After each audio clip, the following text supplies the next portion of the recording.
Salut les copains, j'espère que vous allez bien. On se retrouve aujourd'hui pour parler de Beat'em All et pas n'importe lequel. Choisis pour vous le jeu 8-Man sur Neo Geo et on va ça tout de suite après le générique.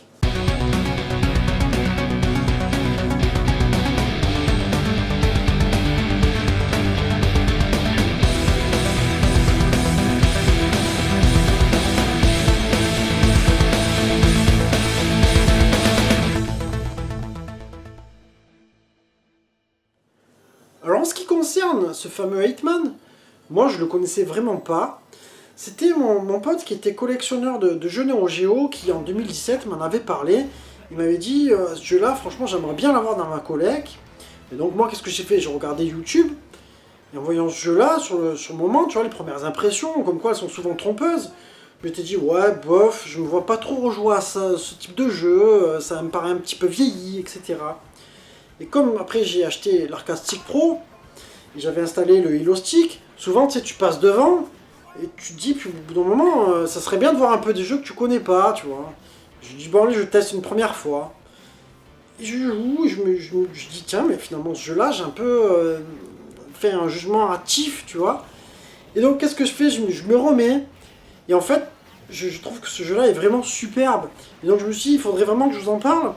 Il est sorti le 7 juin 1991 sur système MVS, autrement dit le système d'arcade de SNK, et je crois à peu près en même temps sur la console AES.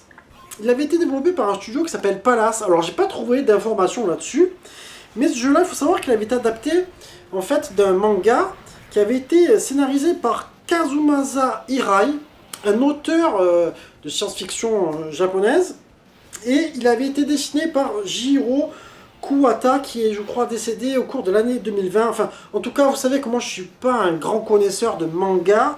Certainement que vous en savez beaucoup plus que moi. Je vous dis un petit peu ce que j'ai relevé. Et apparemment, il avait été adapté en série télé au cours de l'année 1963-1964. Donc, un truc vraiment...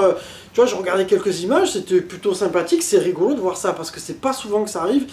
En général, moi, les mangas les plus vieux que j'ai vus, c'était Albator 78, ce genre de choses, les Goldorak, tu vois. Et donc un jeu qui va te plonger dans un univers futuriste, apocalyptique, qui en même temps, un charme fou, parce que si tu veux, en général, tout ce qui était apocalyptique, on est habitué à avoir des couleurs qui sont plutôt grisâtres ou ternes, alors que celui-ci est beaucoup plus vif, en fait. Et moi, c'est ce côté-là que j'ai beaucoup aimé. Et du coup, je trouve qu'en même temps, il te plonge dans un truc assez dynamique en fait, et c'est un beat'em all, je dirais, même un speed beat'em all, tu vois. Alors ce que je vais te proposer, ça va être de passer au test directement.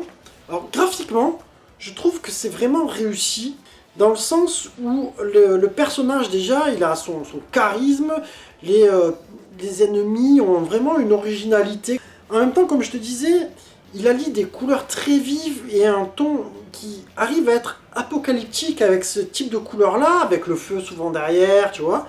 Puis tu as aussi des effets qui sont très sympathiques. Les sprites, je trouve qu'ils sont plutôt bien dessinés, bien animés. Donc je te dirais que graphiquement, ça mérite quand même un 17 sur 20. Vous me direz si vous êtes d'accord avec cette note. Au niveau animation, ben, c'est un jeu qui est très fluide. Alors, par moments, c'est vrai, tu as des clignotements hein, sur les ennemis, un petit peu comme dans les Double Dragon 2 sur la Nintendo, etc. Mais ce jeu-là, franchement, il a des effets qui sont excellents. J'ai pas vu, je crois pas avoir vu vraiment de ralentissement, peut-être à certains moments donnés, mais c'est vraiment rare. Du coup, je trouve qu'il est vraiment très réussi, et je dirais qu'il mérite une note de 17 sur 20 pour l'animation. Au niveau jouabilité, c'est très facile à prendre. Tu vas avoir un bouton de coup. À un moment donné, je crois que c'est A et B, tu appuies en même temps, le coup va faire un autre coup. Après, c'est vrai qu'on pourrait dire que ça manque un petit peu, peut-être, pour un beat'em all, si tu veux, d'avoir une variété, de pouvoir prendre des objets, etc. Après, tu as un super coup aussi avec tes pouvoirs, c'est-à-dire que tu as en haut comment dire, tu as des espèces de... comme si tu avais des bombes un petit peu, tu vois, mais au fur et à mesure, elles perdent en puissance, tu as des codes couleurs. Alors ça c'est plutôt pas mal fait, mais du coup je te dirais que tout le monde peut jouer très facilement, ça mérite un 17 sur 20 pour la jouabilité. Au niveau mix sonore, eh ben, j'ai été très séduit par les thèmes, et surtout par les voix digites, j'ai adoré, Tu vois, ça te rappelle un petit peu Robo Army, mais je trouve que c'est un peu mieux que ce jeu-là. Quand tu ramasses les bombes, tu as une espèce de bruit, etc. Moi, j'ai bien kiffé ce truc-là. Et du coup, ça te plonge encore plus dans l'univers machine, apocalyptique, et ce genre de choses, le délire un petit peu Terminator, etc. Moi, j'ai vraiment kiffé.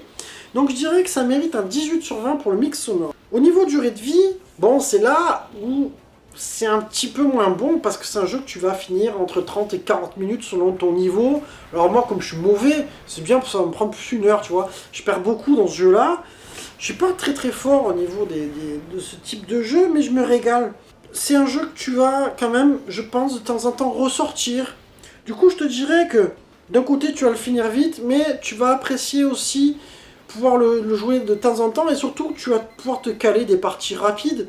Donc on va rester sur un 15/20 pour la durée de vie, vous me direz si vous êtes d'accord avec cet avis. Et donc en verdict, je vais arriver sur un 16,5/20. Et moi je te dirais que c'est vraiment un beat'em all qui a sa griffe, surtout que tu as des moments de phase où tu as des sortes de niveaux où tu cavales à fond, tu accélères, il y a une variation très sympathique. C'est fou parce que pour un petit jeu comme ça, ils ont quand même mis pas mal de choses. Et je t'avoue que j'aurais bien aimé pouvoir le posséder en AES, alors peut-être une converte, un de ces quatre, à voir. En tout cas, un jeu que je vous invite à tester en émulation, qui va être très facile à trouver. Et je te dirais que si tu es fan de ce style-là, franchement, ça fait bien, c'est très complémentaire des autres. Enfin voilà, on arrive sur la fin de ma vidéo. J'espère qu'elle vous aura plu. N'oubliez pas de liker, partager, commenter. Et puis je vous embrasse tous ces amis et je vous dis à très bientôt. Ciao, ciao.